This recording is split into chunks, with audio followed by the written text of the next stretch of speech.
Wabarakatuh.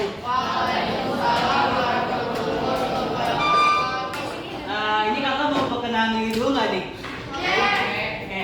Baik, nama kakak Muhammad Ibrahim Kiki, udah ada tertera di sini. Kakak dari UIN Syarif Hidayatullah Jakarta. Kalian Jangan cepet-cepet kak. Ini lama nih loadingnya nih. Pelan-pelan kak, pelan-pelan. baik, kakak mau perkenalkan diri. Nama kakak Muhammad Ibrahim Kiki. Ada yang tahu nama panggilan kakak?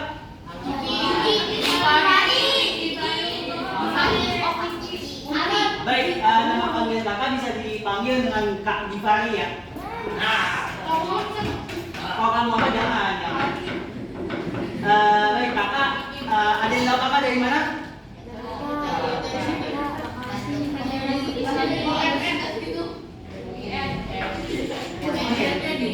Kakak dari UIN Jakarta ya.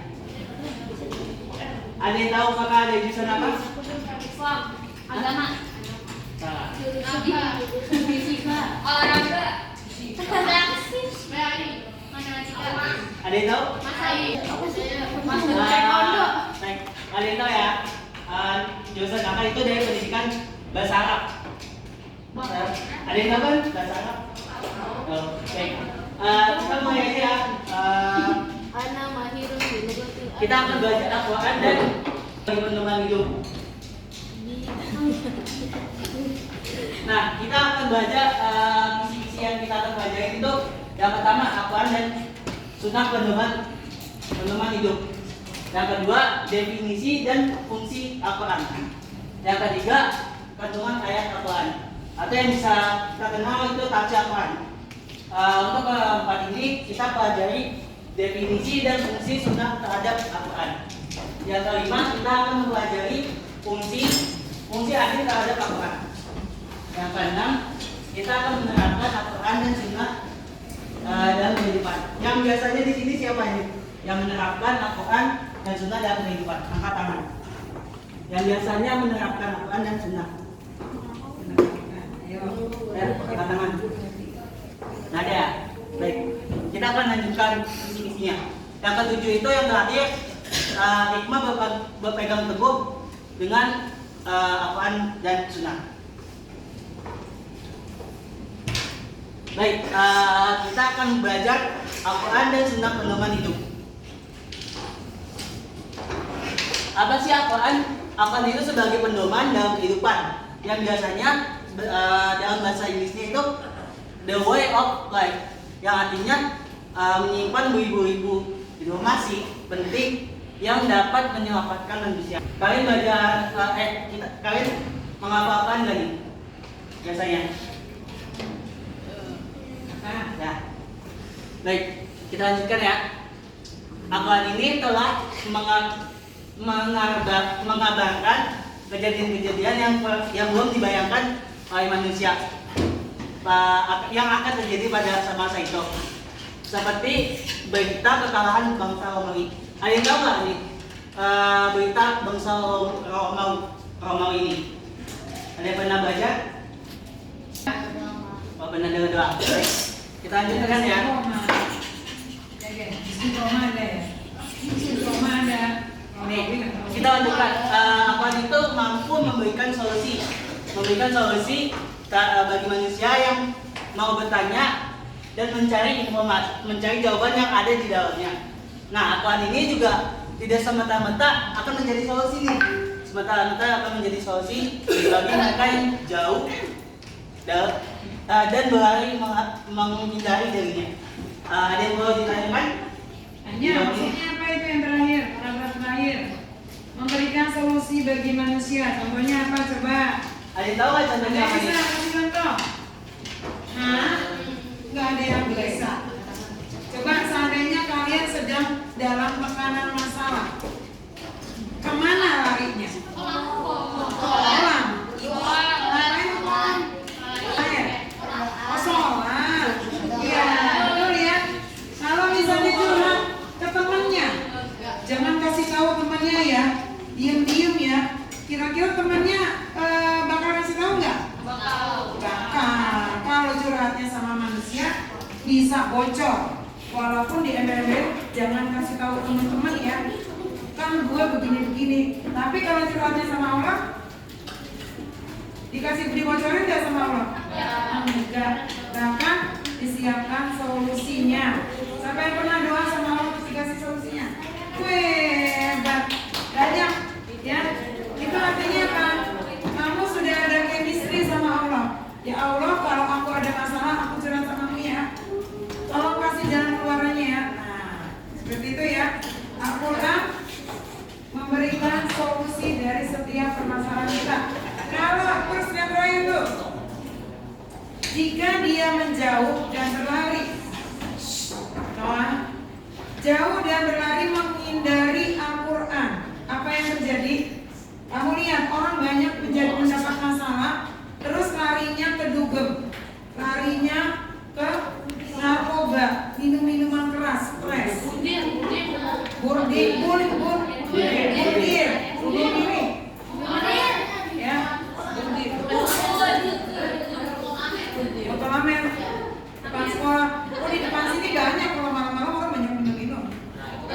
Ya, tapi orang ketika kita menghindar dari Al-Quran, dari agama, maka dengerin, udah nggak usah ngomong botol diomongin. Ya, ketika kita menghindar menjauh diri dari Al-Quran, maka semakin terpuruk nggak? Yang lari ke narkoba maka malah jadi kecanduan. Bisa sampai overdosis, mati deh. Ya, yang bunuh diri mati deh. Memang kalau sudah bunuh diri mati bakal bebas nggak dari pertanyaan mereka? Enggak, malah sudah kena masalah sama malaikat Tuhan. Ya, silakan Kakak Jumari. Baik, kita lanjutkan. Kalian ngantuk atau kalian bisik gitu kan? Coba dari salah satu kalian bisa baca nggak? Ada yang mau baca? Silakan. Ya. Yang definisi dan fungsi apaan? Yang dari apaan terlebih dahulu? Oh, apa? Artinya dasarnya adalah mengumpulkan dan menghimpun dan doa berarti mengumpulkan huruf dan kata-kata satu dengan yang lain dalam suatu ucapan yang berbentuk lagi, sedangkan secara istilah dalam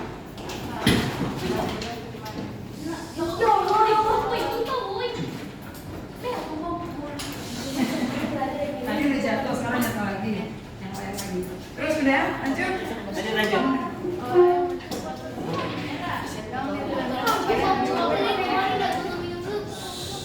Udah nggak usah dikomen, langsung diberesin. Kelihatan nggak?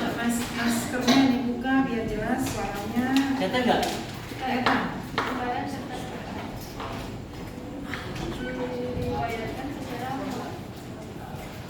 Oke. Baik. Ya, yang cowok, yang suaranya lantang. Yang coba yang di depan nih, baca yang 1 sampai 5. Yang ngalir dengan derasnya. Siapa yang dipisah?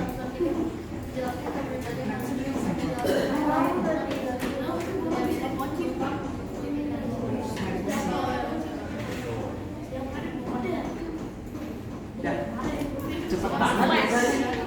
Cepet banget bacanya. Ganti orangnya, ayo siapa yang bisa? Udah. Hah? 1, 2, 5. Gak kedengeran, yang keras kayak komponen. Yang keras. Ya, Iya. coba. Ini sama-sama.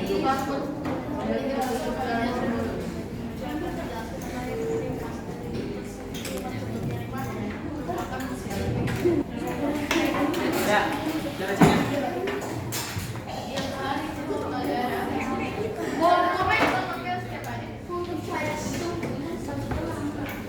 Baik, kita lanjut ya.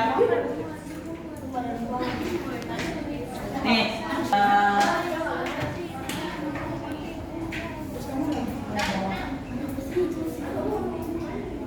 baik kita lanjut ya. Kandungan ayat atau yang kita sering sebut itu tafsir Al-Quran. Ada yang bisa baca apaan dari surat ini nggak? Coba angkat tangan. Selain kamu deh. Selain kamu, coba yang lain bisa baca apaan ini? Coba yang kakak tunjuk sendiri ya. Yang barisan kedua dari belakang, cewek. Ya. Baca di buku aja apa? Baca dari buku. Di halaman 6. Kalau nggak kayak atas baca dari buku aja halaman 6.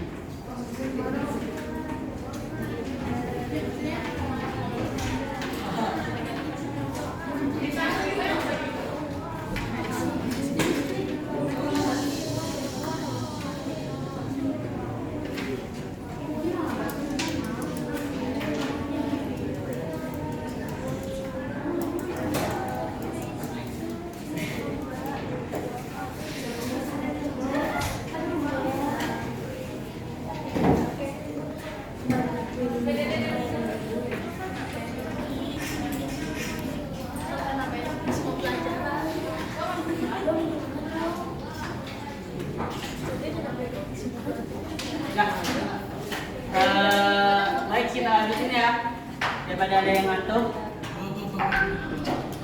Dibaca, artinya udah dibaca belum artinya? Artinya tadi udah dibaca belum? Belum, ya udah baca dulu artinya. Wah, komplek. Ada yang lagi ngepel, ada yang lagi belajar.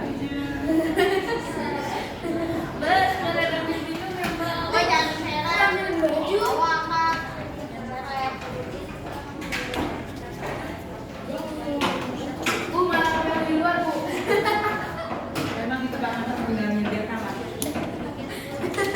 Udah, mana yang baca? Oke, udah selesai? Ya. Oke, Ya, ini dah. Bapak coba kita bahas ya. Wahai orang yang beriman, taatilah Allah dan taatilah Rasul. Dan di antara kamu ya, ulil amri, pemegang kekuasaan di antara kamu. Kemudian jika kamu berbeda pendapat tentang sesuatu, maka kembalikan kepada Allah. Ya, kalau ada masalah segala sesuatu yang bertentangan di antara kalian, kembalikan kepada Allah. Misalnya apa contohnya? Siapa bisa? Gagal ujian, terus berbeda pendapat. Misalnya gini, kamu dengerin, kamu mau ngebohongin temennya untuk sesuatu kebaikan. Kata temennya lagi, nggak boleh, bohong itu dosa. Tapi ini untuk kebaikan dia, jangan kita kasih tahu. Kira-kira dalam kebaikan sesuatu yang baik, yang ada manfaatnya, boleh nggak bohong? Boleh. Tapi jangan versi kamu ya. Saya mau bohongin ke orang tua saya supaya dapat duit atau supaya nggak dimarahin. Nah itu nggak boleh. Artinya itu sesuatu yang tidak dibolehkan. Contoh yang boleh gimana? Misalnya ada maling. Maling ini dikejar masyarakat, mau dihukum, ya, mau dihukum rame-rame. Terus kamu bantuin. Nginep sini aja, ngumpet di sini aja, ngumpet di rumah saya. Boleh nggak? Kata temannya nggak boleh. Itu namanya kita membantu orang maling. Sementara kalau kita kasih tahu, maka dia akan dihakimi masa mati di tempat. Siapa yang bisa ngasih penjelasan? Ayo, yang bisa ngasih penjelasan boleh apa enggak? Terus ada nih, masanya datang. Tadi malingnya kesini enggak? Enggak kesini. Iya kesini, kata temennya. Tuh akhirnya kamu berantem kan? Ya, akhirnya berantem dong. Yang satu bilang malingnya kesini, yang satu bilang ikatannya nggak ada. Keputusannya harus gimana? Dikembalikan lagi kepada Al-Quran. Boleh jika ini mendatangkan mudarat. Coba seandainya kamu bilang, oh iya ada malingnya di sini, terus malingnya digebukin sampai mati. Gimana? Gimana? Oh kalau dihakimin masa bisa jadi, bisa sampai mati. Ya bisa jadi. Terus kamu yang lain nyembunyiin karena katanya untuk menyelamatkan si maling. Setelah diselamatkan dibawa ke kantor polisi. Yang mana yang benar? Yang benar? Diselamatkan dan dibawa ke kantor polisi. Itu artinya ya, segala sesuatu harus dikembalikan lagi ke dalam Al-Quran. Jangan ke nafsu kamu. Wah mumpung dapat maling nih kita nih, biar dia selain ke masa, biar digebukin. Jangan, nanti karena orang. Ya, kita selamatkan, kita amankan untuk kita bawa ke kantor polisi. Itu aturan yang benar. Jadi jika kamu menemukan segala sesuatu harus dikembalikan lagi. Boleh nggak sih ya sama Allah? Boleh nggak ya kata Rasulullah? Ya, jangan berdasarkan pentingnya apa coba? Pentingnya apa? Enggak, ya udah nggak usah lakuin. Ya, jadi jangan berdasarkan nafsu. Nafsu pengen melihat orang digebukin, biarin aja, biar mati. Jangan, kita kembalikan lagi kepada Al-Quran. Hah? Orang? Boxing itu olahraga sebenarnya di dalam Al-Quran itu tidak dibenarkan ya, karena saling menyakiti. Ya itu dia, kan akhirnya dia keluar. Setelah dia masuk Islam dia keluar, nah ikutan boxing lagi. Karena dia menghancurkan orang lain. Di dalam agama, jangankan mengadu orang, ayam aja diadu boleh nggak dalam agama kita? Enggak. Ya, artinya salah. Kalau salah, jangan diterusin. Ya, silakan kami Pak Ridho. Saya suka. Pak Ridho pegel namanya. Pegel. Apa? Itu ngapain? Satu lagi pegang itu buat apa? Tahu. Habis ini pelajaran keempat. Baik, selanjutnya kita ada yang bisa baca surat An-Nahl nggak ayat 4? Coba ini yang depan. Yang depan baca. Itu ada di buku. Kayak halaman itu.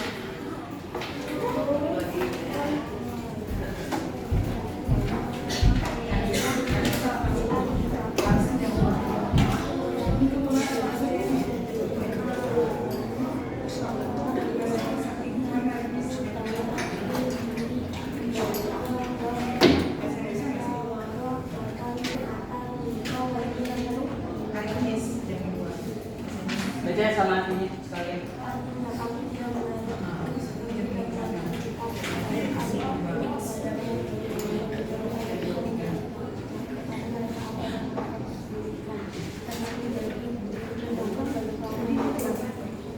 Oke, ada yang tahu nggak arti dari ayat ini?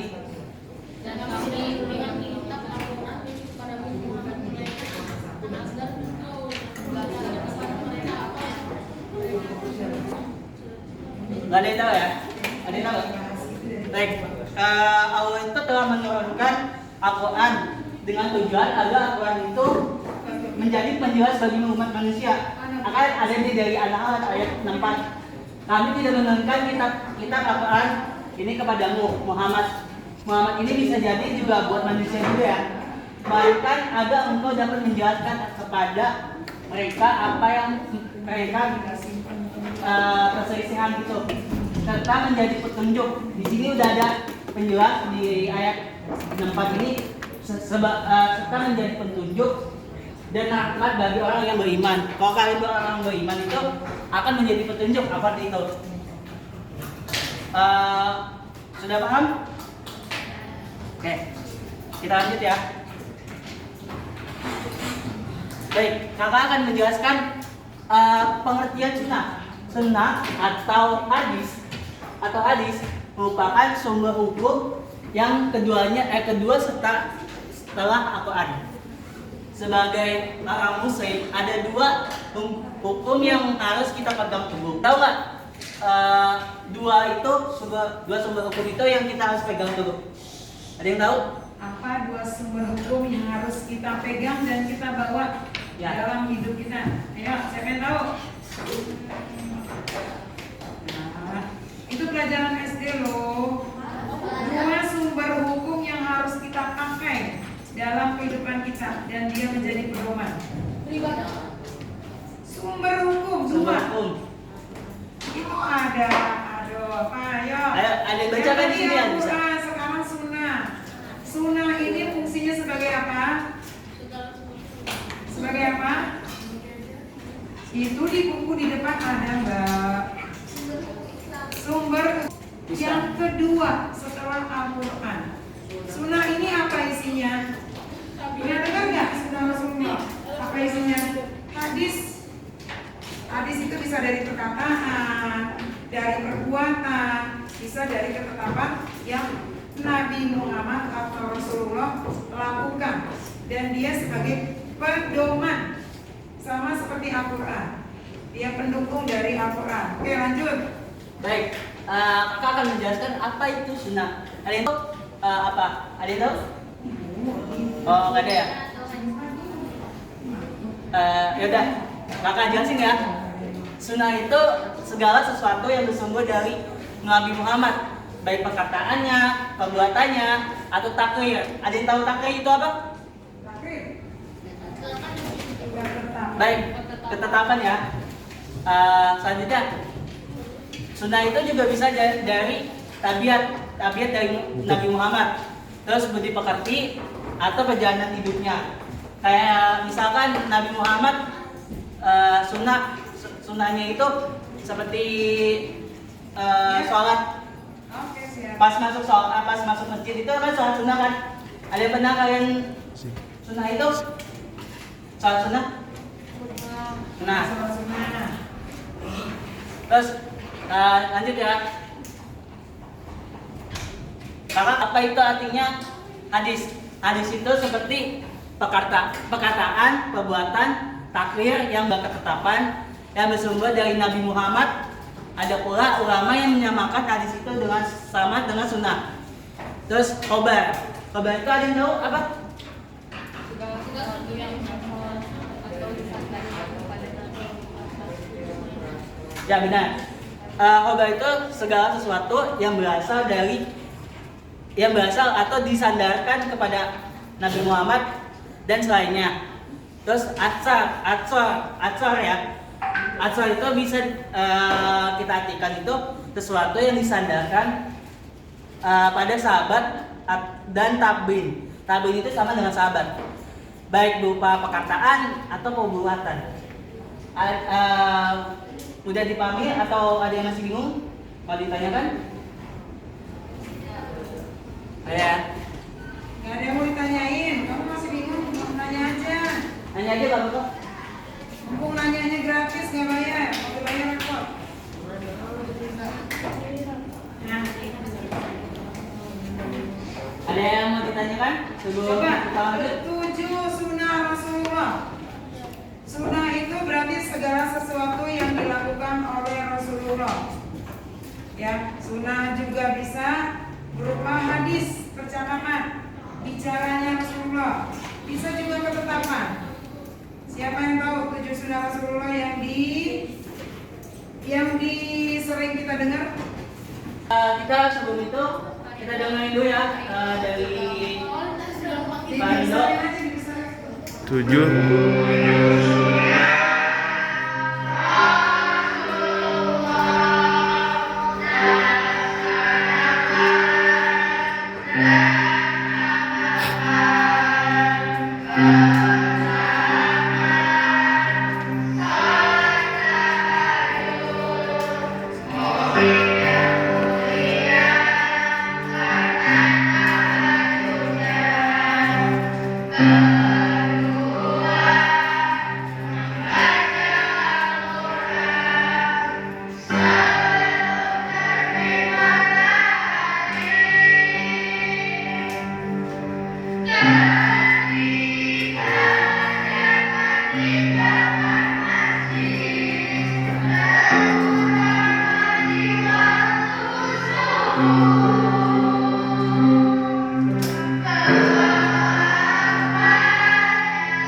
Jangan lupa subscribe ya. Gak mau.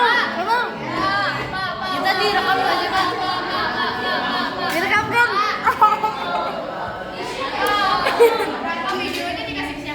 Yang paling mudah dengar. Bapak saya Assalamualaikum warahmatullahi wabarakatuh.